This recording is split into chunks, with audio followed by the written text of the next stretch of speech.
దేశమంతా కూడా ప్రచారం చేయడం 12 సంవత్సరాలు ఆయన నడిచి భారతదేశం అంతా కూడా 2 సార్లు తిరిగారు అన్నమాట.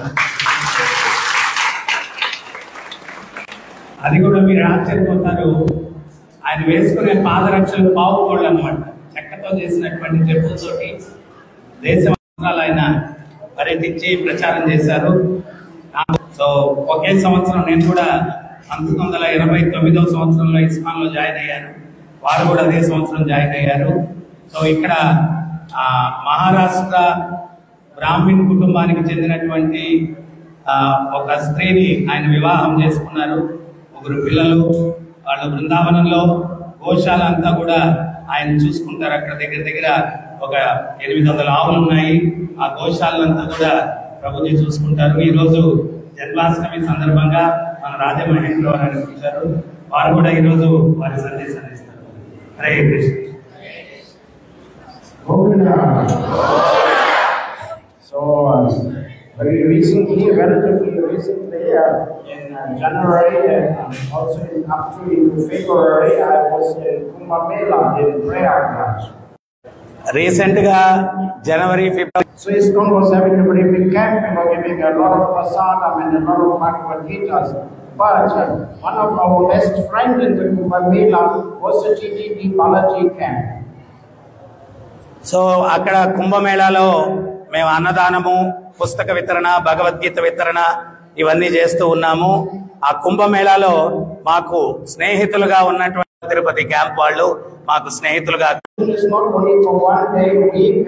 It is something we have to do daily, which have to be hourly on the minute, and we have to develop our consciousness and Balaji's and Krishna conscious, and that we have to do by chanting Hare Krishna, Krishna Krishna, Hare Hare, Hare Rama, Rama Hare, on a daily basis. So మీరందరూ కూడా ఒక్క ముఖ్యమైనటువంటి విషయాన్ని గుర్తించుకోవాలా. భక్తి అంటే ఏదో వారానికి ఒక రోజు, నెలకు ఒక రోజు కాదనమాట.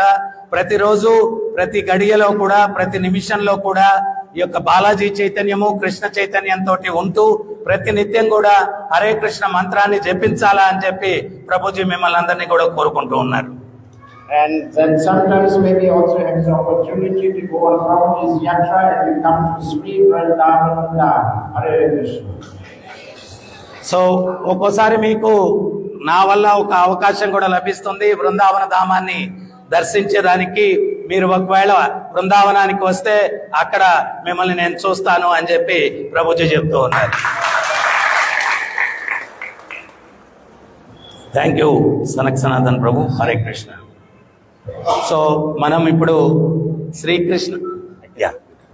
Thank you very much. Hare Krishna.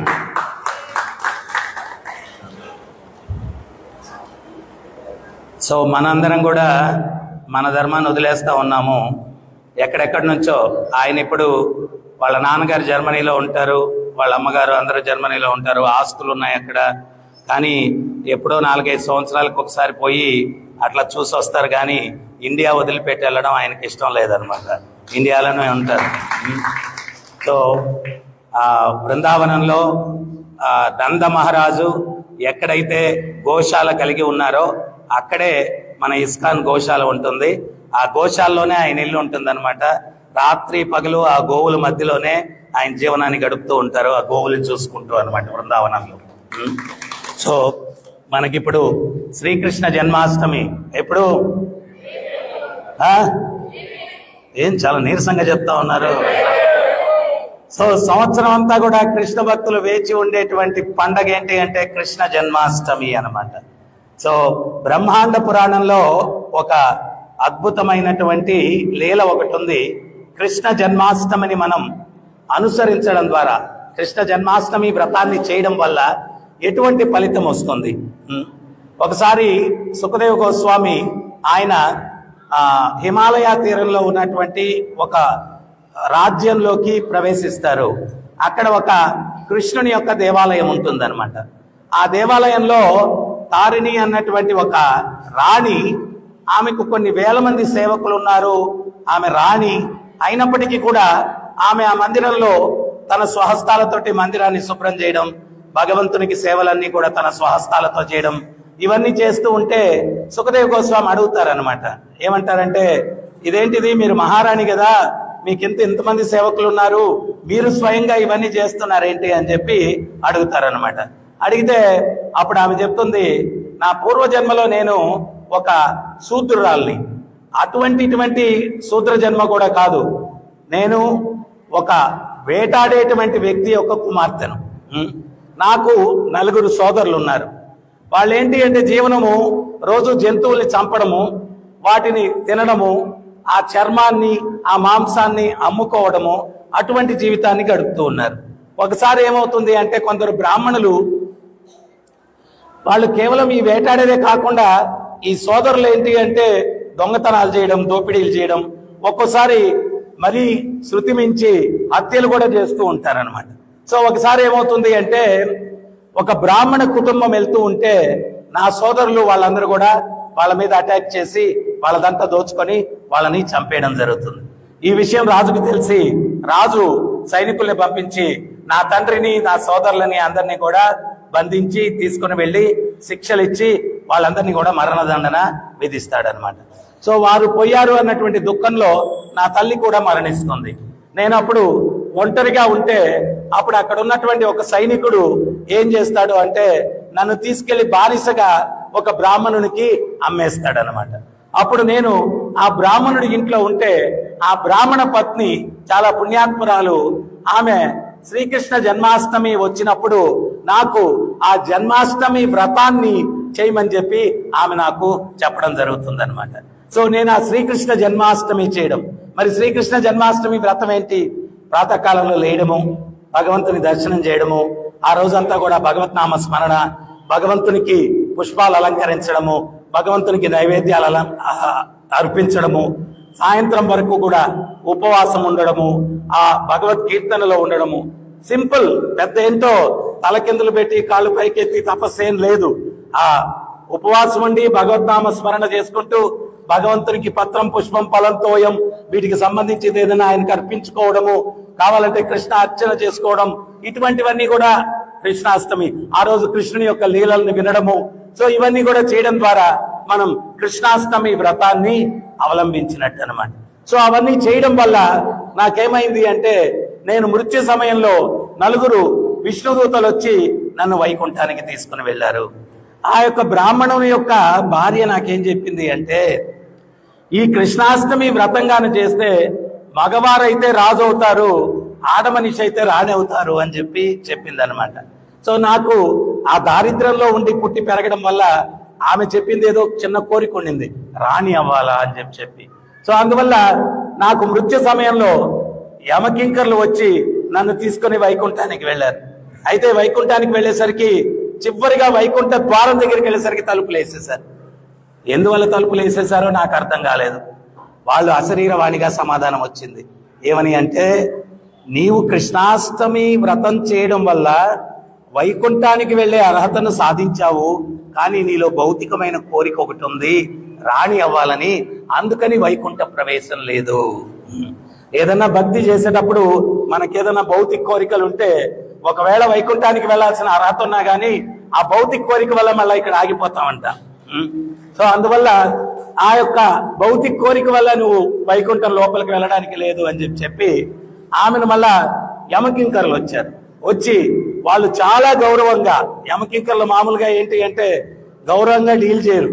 వాళ్ళు మన పాపాలన్నీ లిస్టు చిత్రగుప్తుడు చెప్పేసి పంపిస్తాడు. అందువల్ల వాళ్ళు రారా పోరా ఈ టైప్ లో ఉంటది. కానీ ఈమెతోటి చాలా గౌరవంగా వాళ్ళు మర్యాదతోటి వ్యవహరించుకొని ఆమెను తీసుకొని నరకానికి యమధర్మరాజు దగ్గరికి తీసుకొని వచ్చారనమాట.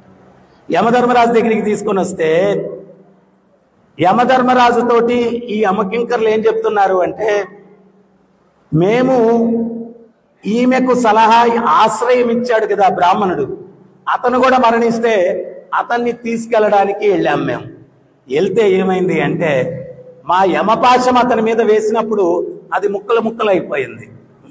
తర్వాత చనిపోయేటప్పుడు ఎవరైనా కానీ శ్వాస భయంతో చాలా తీవ్రంగా తీసుకొని వదులుతారు.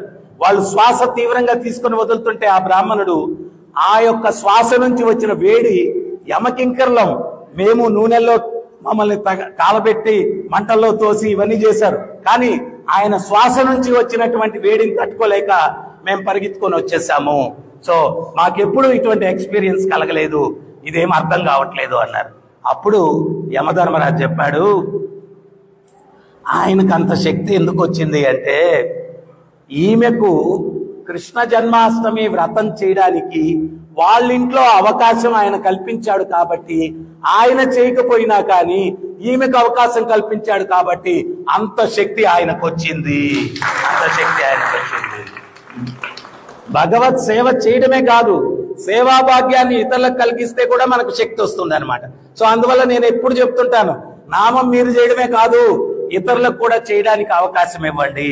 వాళ్ళకి చెప్పండి, నామం చేయండి కలియుగంలో, అది యుగ ధర్మము.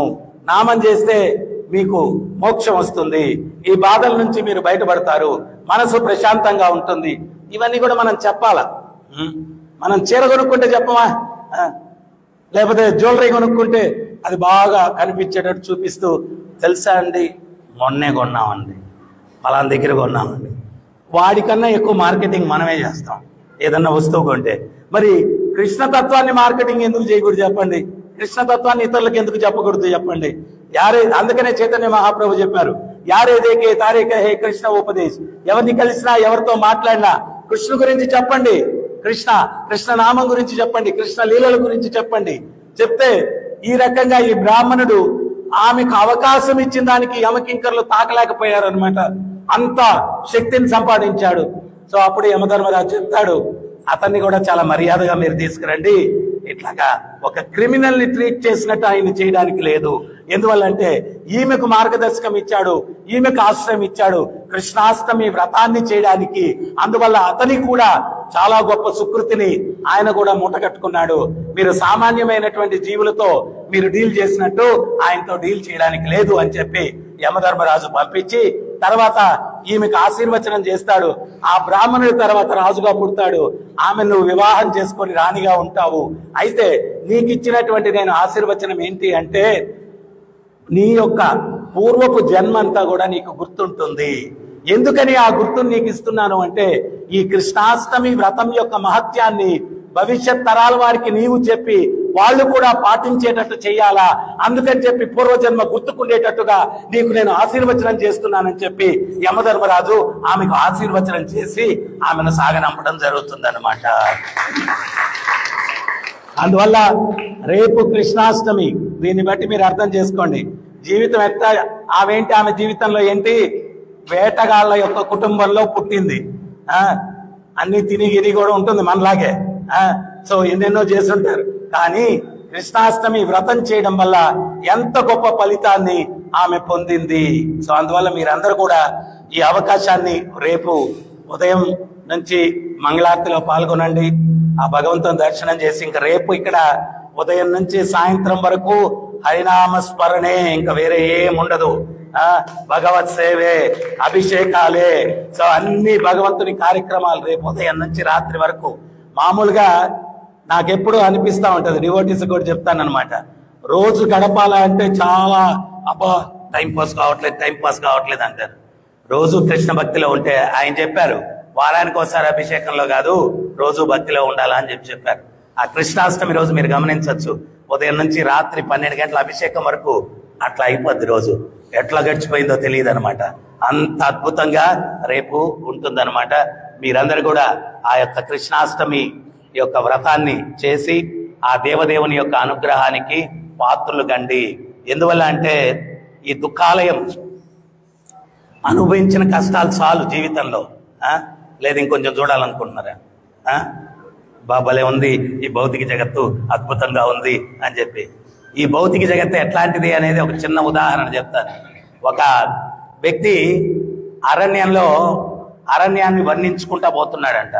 చాలా చక్కగా ఉంది, పచ్చిక బయళ్ళు, కొండలు, సెలయేర్లు, పక్షుల కిలకిల రావాలు, చాలా అద్భుతంగా ఉంది, అది ఇది అని చెప్పి వర్ణించుకుంటా పోతున్నాడంట.